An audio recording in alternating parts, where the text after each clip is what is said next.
Hello and welcome to my video log. I don't know, is this camera good enough for taking video? I don't know, maybe not so much. Also, if I'm leaning forward, it's not gonna make a very good video either. So gotta figure out a setup for that. Video log gonna be a little difficult to get going maybe. This is maybe a rougher start. I don't know. And video log, that's such a long name, right? Like we used to call them web logs, and then we shortened it to web blog. We just call them blogs. So maybe I'll call this a video log. Dialog. So this is my dialog. Here we are doing the dialog, and I just I've been looking at these numbers day after day after day on the corona thing, getting a little obsessive, probably like most of us are, hanging out in my bunker, waiting for all of this to be over, trying to find new things to do, new ways to be productive. And then I have my dialog, right? So on this very first dialog, why don't I talk about the thing that started it, and we can do that. Take a look at the numbers that I'm looking at every day. So I am a really big fan of looking at, well, I'm gonna have to change tabs here. There we go. So I look at worldmeters.info is where I go every day, and I'm looking at the United States corona cases. I also look at the world cases often. We've got over 1 million cases worldwide right now, which seems a little scary. So I try to focus on the U.S., on where I am in the U.S., which is Fargo, North Dakota. So just taking a look. Right now we're at 336,000 cases, which is a lot. If you look at that, you've got New York and New Jersey combined are almost 150. So a little over half is just right focused there. So things aren't that crazy. So I've been watching, what I watch more than anything is this number right here and this number right here. Maybe even this number more than anything, right? The number of deaths each day. That's probably a larger indicator than anything, for the simple fact that we're not testing everybody, right? So, and that's this finally, they just came out with this today. They actually have the tests per 1 million population, and then the deaths per 1 million population. So you can actually break it down by state and take a look at how many tests they're doing. So Oklahoma, hasn't done very many tests, or Mississippi, Texas, right? And then all the way down here, New York has done the most tests per 1 million people.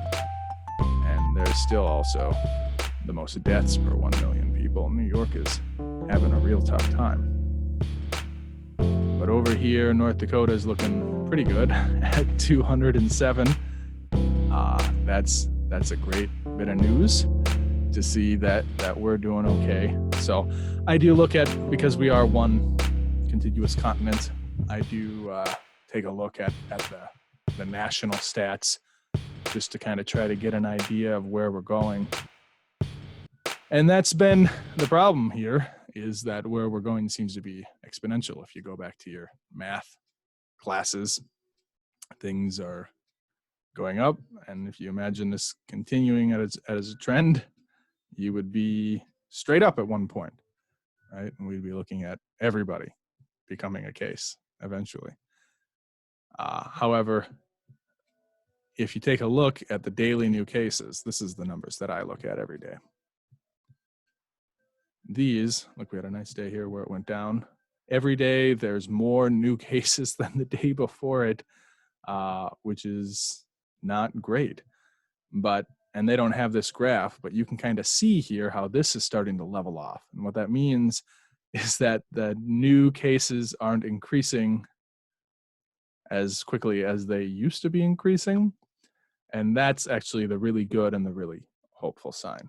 So what's happening is we are starting to level off. And you see it even better in the daily deaths, how even there's fewer than the day before it in here. And so every day I come here, twice a day to kind of root for it. This is set on GMT time, Greenwich Mean Which, or however you say that. So we are 5 minutes past midnight right now, GMT. They're just about to roll this over. This is probably going to be the final numbers for today. So if you look at it, that's actually really good news. The total number of new cases is 25,000, whereas if you look, the total daily new cases every single day, except for right here, has been going up, up, up, up, up, up, up. And yesterday there were 34,000 new cases of corona, but it looks like today there's only going to be 25. So 25, we are back into where we were 5 days ago. So that's very good. And then the deaths, those 1,100 poor souls, compared to yesterday where there was 1,300. So we are starting to go a little bit backwards, which is good. And this comes on the heels. See, and they put the news here as well. This comes on the heels of the statement that we are going to be reaching our apex in just about a week, which means that we're coming out of the woods, people. The numbers are starting to show good things that we can understand, things that we can wrap our minds around. And also linked here, and this is a new site for me. I think the government just put out these numbers, is this COVID-19healthdata.org. Now, this is probably the most exciting thing I've seen, and this is what inspired me to come up here and make my first dialogue. If you look, this, I'm not quite sure what this light pink is. I think this might have been the worst case scenario, how things could have been. And they don't have capacity on here. This is for all of the United States. They're saying all the beds that we need projected, right? So we're on April 5th, we're here. Things are going to get their worst around April 15th. And then resources will start being freed up. And of course, by July, we should be completely out of this mess. Now, out of this mess for now, right? If we don't completely eradicate it and the vaccine doesn't come, we are going to be back here next winter. So that will be exciting to see how the world responds to that and the things that we get done between here and next spring. But I'm looking forward to being out in the real world and out in public sooner rather than later. And what's most awesome about this is that we can take a look at state by state. So let's first go to Minnesota here. My friends across the river in a bigger state. These are probably going to be a little bit more lopsided by Minneapolis's numbers, which are more closer to Wisconsin's numbers, which are a whole other world away. So don't get too scared, Moorhead people. I'm going to say that you're covered under North Dakota's numbers, but just taking a look at our friends next door, where we're at, right now, here you can see it's got the ICU beds available. In all of Minnesota, there's only so many beds available. And right now, and this is total beds available. So right now in Minnesota, things are probably about to get pretty hairy. Because if you look at the ICU beds needed, we're just about to hit that capacity in Minnesota. They should have enough beds. So it's not like people in Minnesota aren't going to have a place to be in the hospital. They're going to go to the hospital and there'll be a waiting line to get in the door. But you are going to see possibly a strain on the number of resources. Now, there might and probably likely will be reaction to a lack of resources and bringing new ones in. New ventilators are being built every day, things like that. So, but of course, if you look at New York, let's take a look at what was that worst state scenario. They're already, have been past, they're kind of in the hurt bag. But in just a few days here, April 9th is going to be their apex. So they can start to dig their way out. The light is here. The light is at the end of the tunnel, people. We can see it. And now, last and not least, North Dakota. And this is why I got all excited. See, if you look, we have way more beds. Way more beds than we need. And the number of ICU beds available and invasive ventilators needed, is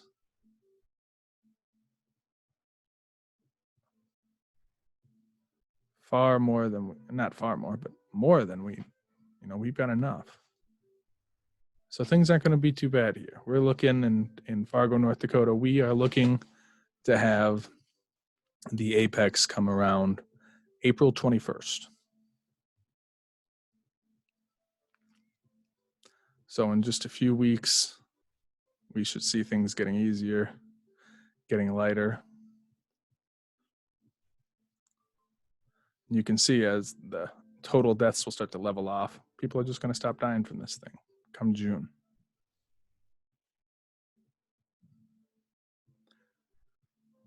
So that's really exciting for me. I was really glad to see these numbers, to see that not all hope is lost, that there is light at the end of the tunnel, and I can see it graphically. I can see a number. I can see an image. And it just kind of lets me know that things are going to be okay. And we got to take it one day at a time here, right? Stay in, stay safe, wash your hands, keep the social distancing, stay safe at home, and be sure to thank an essential worker who's out there on the front lines, risking their life, risking their health. Thank them for being out there and doing the hard work. For those of us who are privileged enough, fortunate enough to be able to stay in and stay comfortable. And with that, I'll see you next time, guys. Bye.